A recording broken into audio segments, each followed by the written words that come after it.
lloran al ir sembrando sus semillas, pero regresan cantando cuando traen la cosecha. La guía familiar. Que Dios les bendiga, hermanos líderes y lideresas de células de adultos. Les saludo de manera cordial, esperando que se encuentren bien y que la paz del Señor esté llenando sus corazones y que Él les esté respaldando en todo cuanto ustedes emprendan en su obra. En esta oportunidad vamos a reflexionar en la enseñanza que corresponde para este próximo sábado. El pasaje bíblico que nos servirá de texto se encuentra en el Evangelio según Marcos, en el capítulo número 9, y vamos a leer de los versículos del 17 al 27. La palabra del Señor dice de la manera siguiente: y respondiendo uno de la multitud dijo: Maestro, traje a ti mi hijo que tiene un espíritu mudo, el cual, donde quiera que le toma, le sacude y echa espumarajos y cruje los dientes, y se va secando. Y dije a tus discípulos que lo echasen fuera, y no pudieron.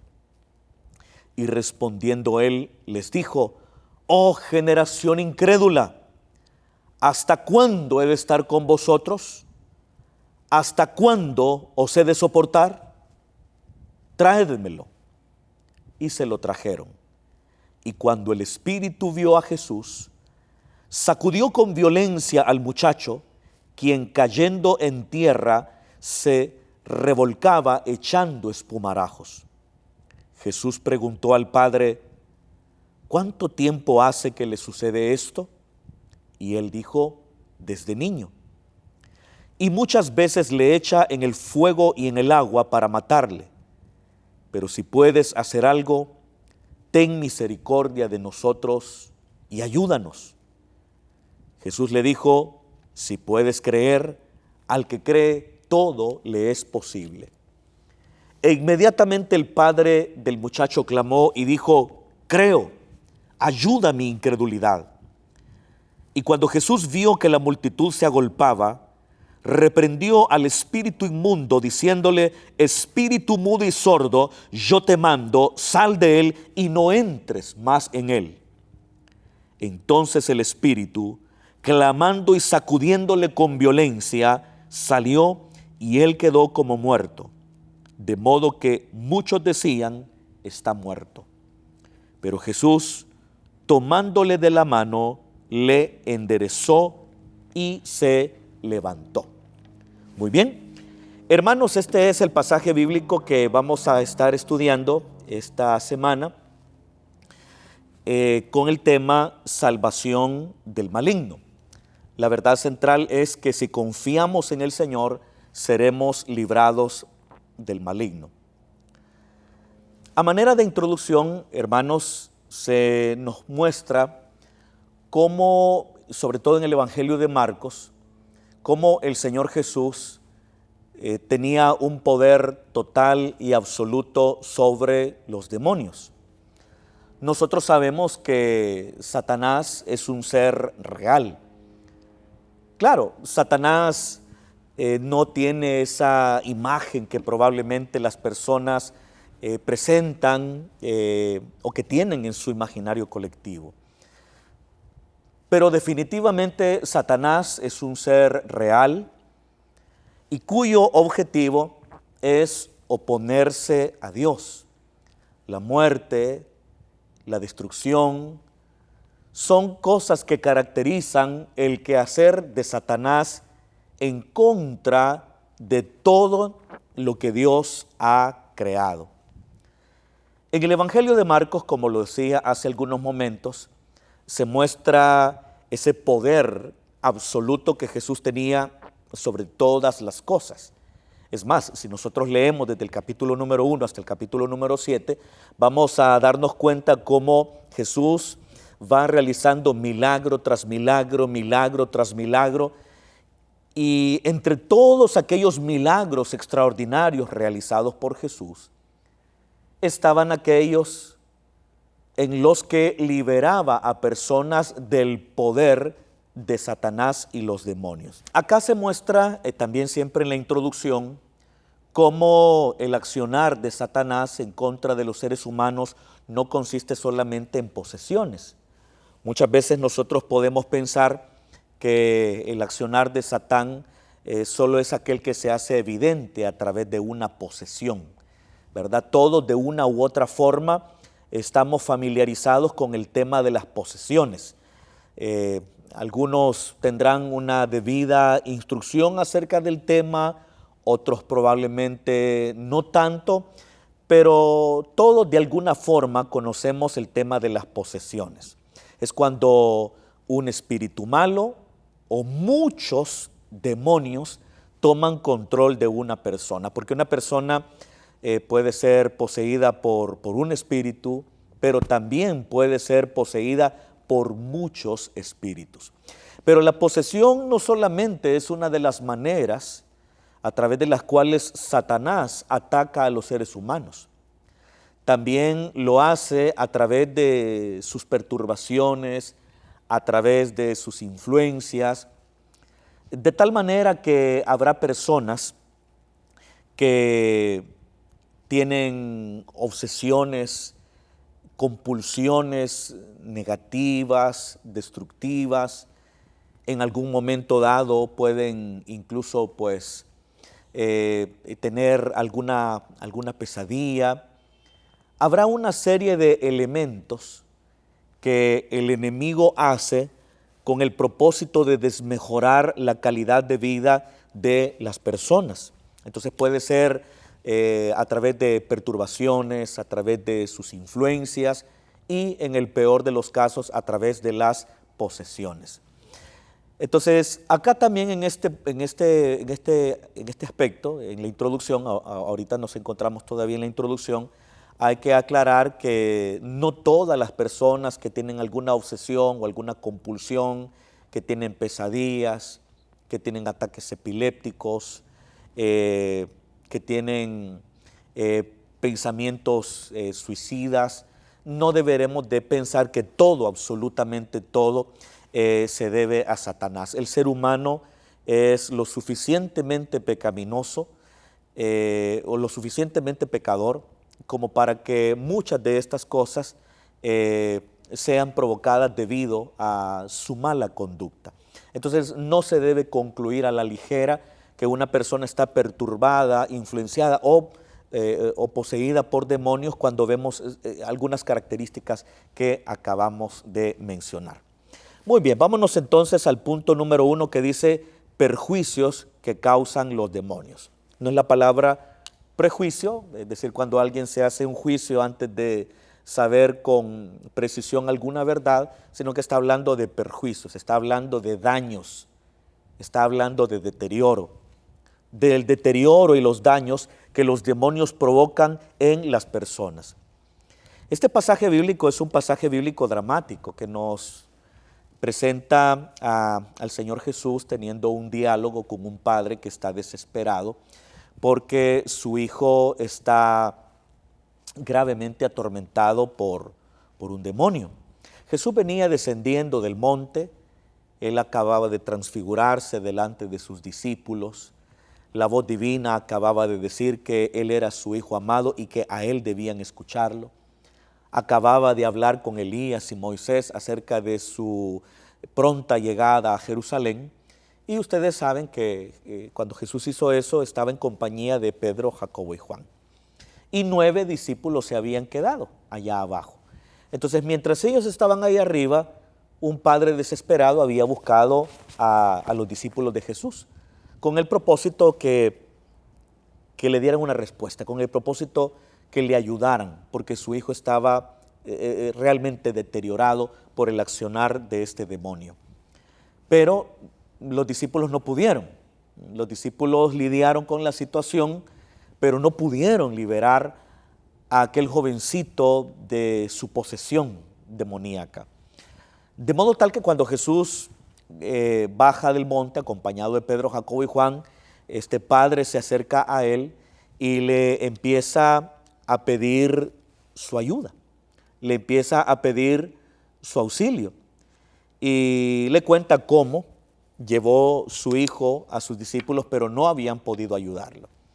Jesús se molestó, los llamó incrédulos a sus discípulos y luego él dice, tráiganmelo para acá, ¿verdad? Entonces, a partir de ese momento se empieza a hacer evidente el problema que este muchacho tenía, porque dice el padre le explica al Señor Jesús cómo aquel muchacho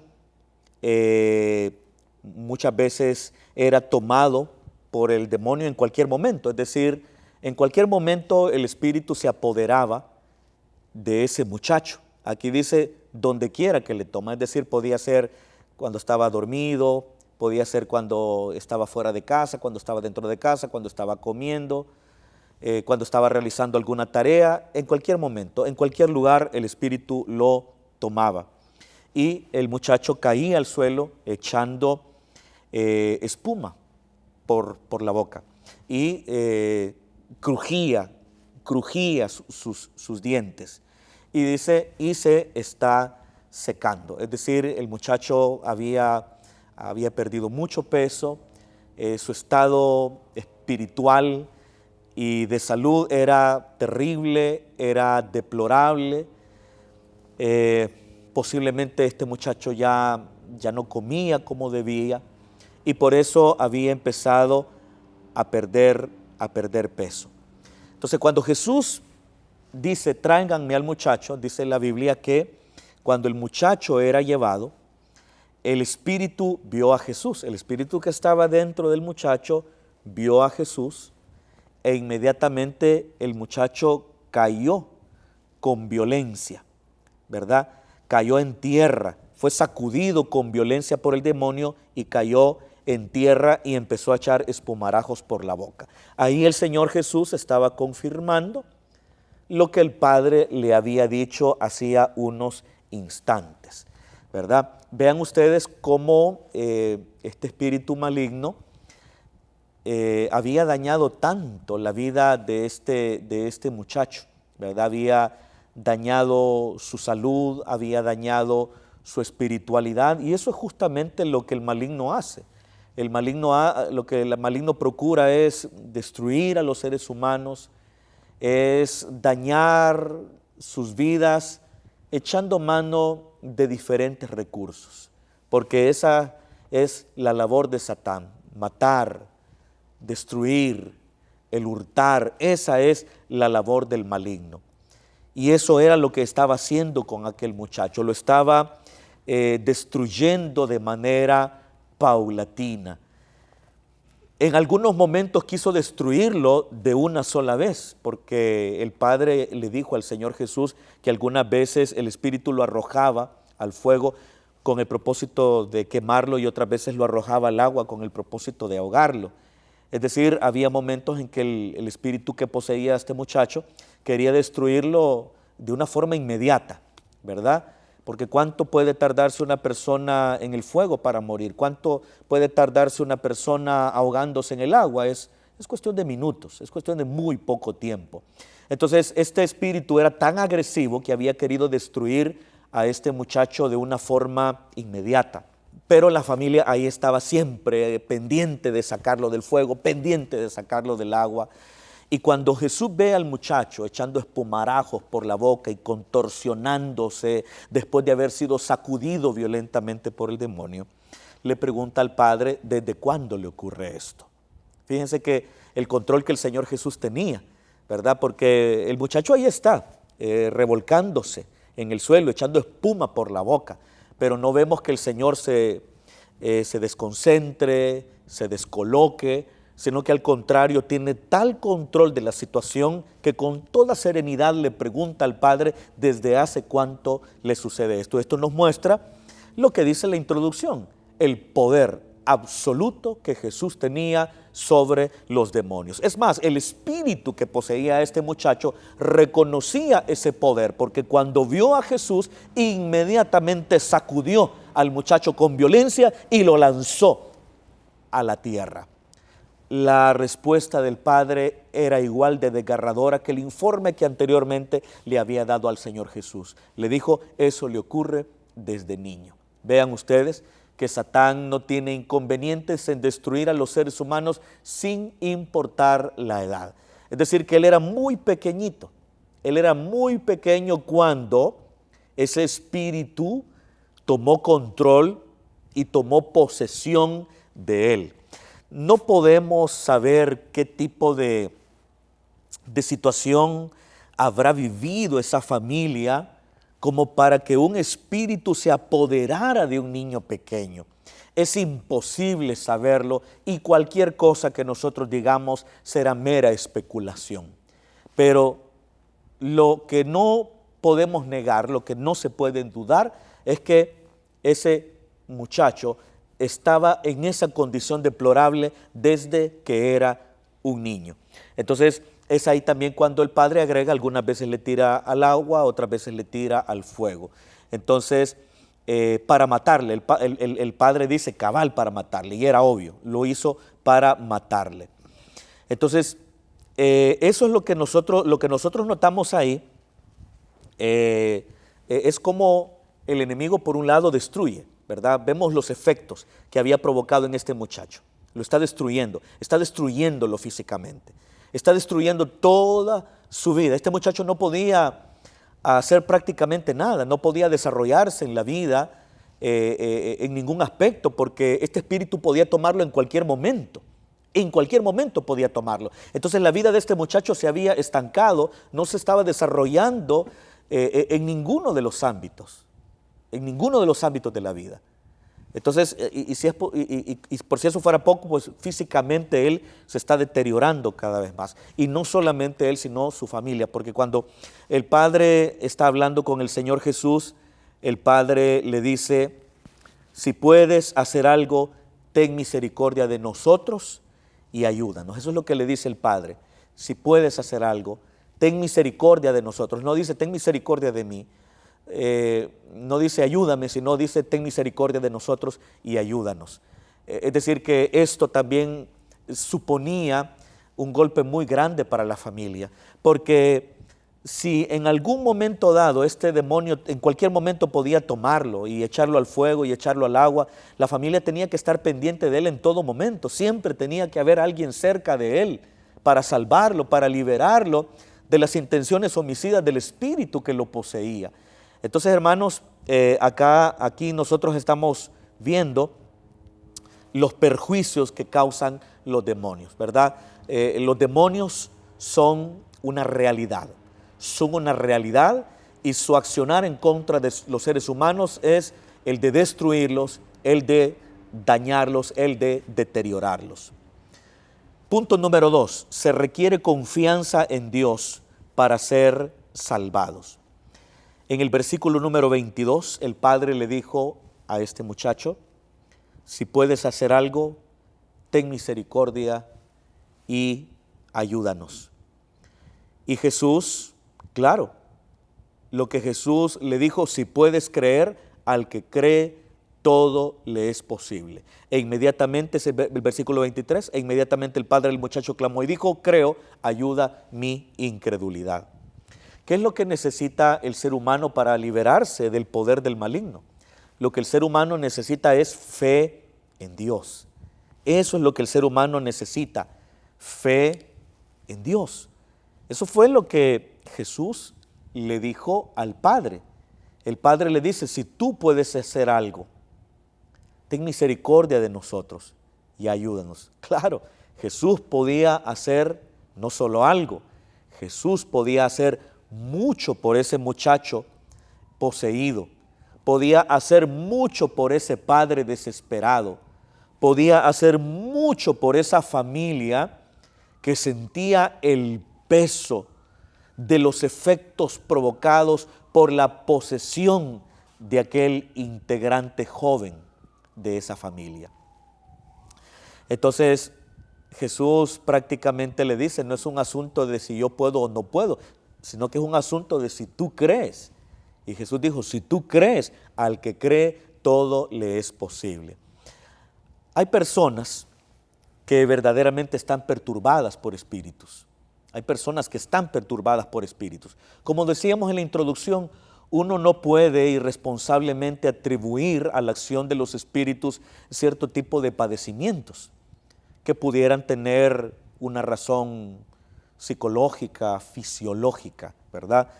De ahí que es bien importante una atención médica adecuada, así como también el discernimiento espiritual, porque hay cosas que pueden atenderse a través de tratamientos y a través de medicamentos.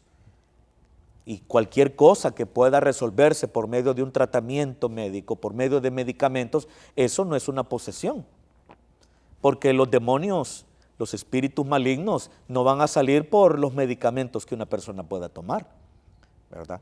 Entonces, pero si es un accionar de los demonios, entonces ahí sí se requiere una intervención milagrosa del Señor.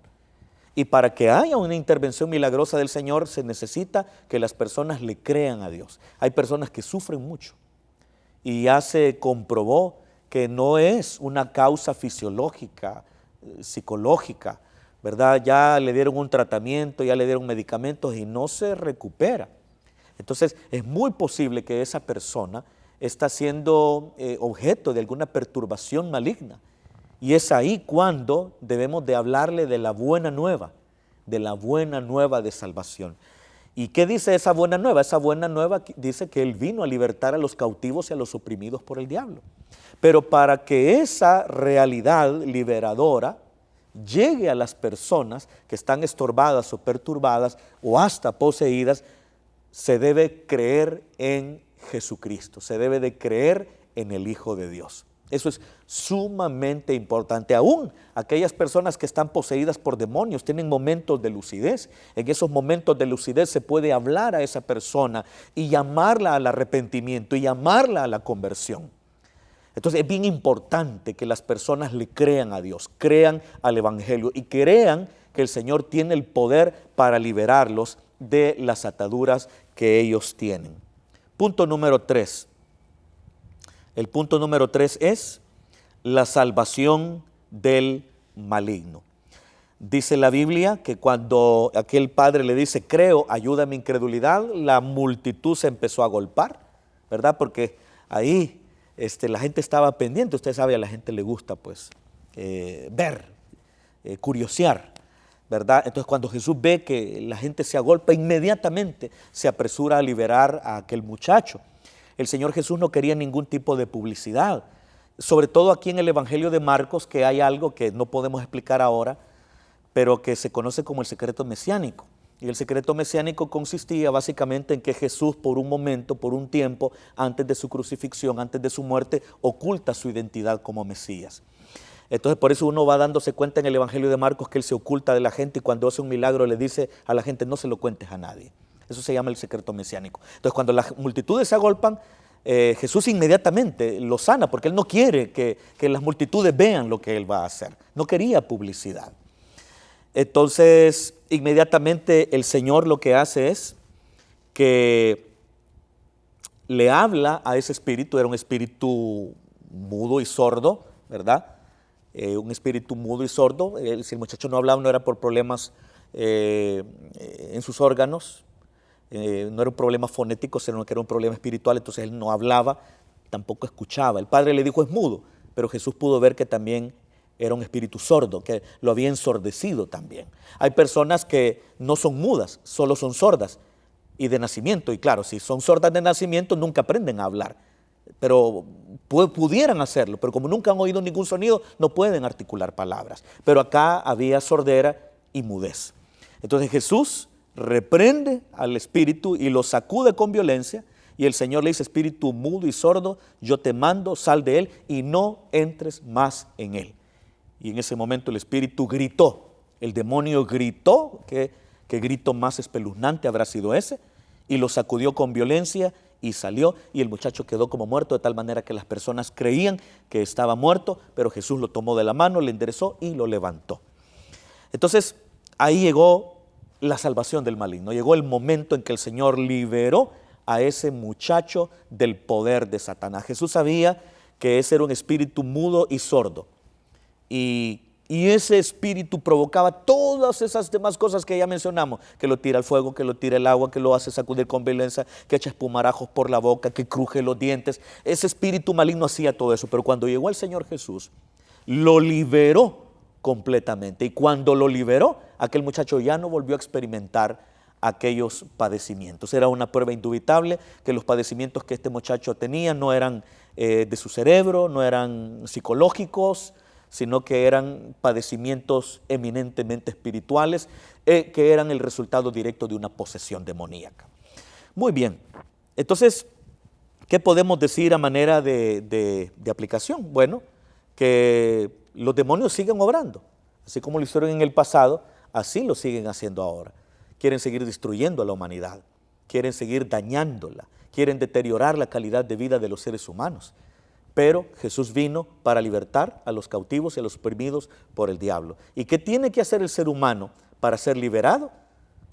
Hacer lo que el Padre hizo, ir a Jesús, pedir a Jesús y creerle a Jesús. Y eso es lo que debe hacer toda persona que está siendo víctima de alguna influencia maligna, de alguna perturbación diabólica. Tiene que ir a Jesús y creer en su palabra y en su nombre glorioso. Hermanos, espero que el Señor pueda respaldarles poderosamente esta semana, que su Espíritu Santo esté con ustedes y pues también espero que estos insumos puedan serles de mucha utilidad en la preparación de la enseñanza. Que Dios les bendiga. Lloran al ir sembrando sus semillas, pero regresan cantando cuando traen la cosecha. La guía familiar